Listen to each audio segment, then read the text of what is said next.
All right, pretty soon we'll all be back to work. A good many of us are right now, but that is in-person work we're talking about. And a lot of Americans are saying if they had their druthers, roughly about 2 out of 3 say that they would prefer some sort of hybrid where they could, work at home a little bit, work in the city, wherever their business is.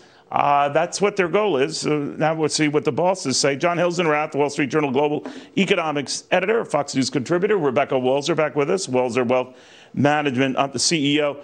John, beginning with you, I'm not surprised at these survey results, and I'm not surprised that a good many bosses, let's say minus in the financial industry, I know Goldman Sachs and some of these others want as many fannies in those business chairs in the city as possible, but bosses seem to be open to it now. Not a complete, mail-in workforce or dial-in workforce, but a hybrid force. What do you think?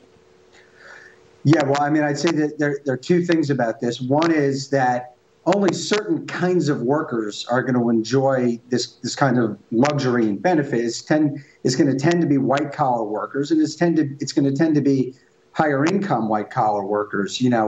If you work a Walmart job or if you work a job at a plant in Detroit, you got to be in person to do that, and you're not going to enjoy that benefit. So I think it's, potentially another source of division in our society. The other thing I'd say is I do think there's going to be a lot more remote work, and that changes the economics of cities. Starbucks put in, all these coffee shops in places near office buildings, and so many food shops put in restaurants near office buildings. All of a sudden, they might be at 3/5 of the volume they were at. So there's going to be a lot of reshuffling of the economy as a result of that. John, we're having some problems. I apologize, my friend, with your audio. We'll try to fix it here, but I'm not ignoring you. Rebecca, when I look at this and the nature of a hybrid workforce, I could say it's often in the best interest of the boss as well, that productivity numbers remain strong. Company profits remain very strong. In fact, they were doing a lot better in some cases than they were pre-pandemic. I'm not saying that's an ironclad rule, but if I'm a boss, if I'm a CFO, if I'm a chief accountant, and I'm looking at all of this, I'm saying, well, if I can be just as productive, save some money on expanding office space or dialing back the office space I already have, this might work. What do you think?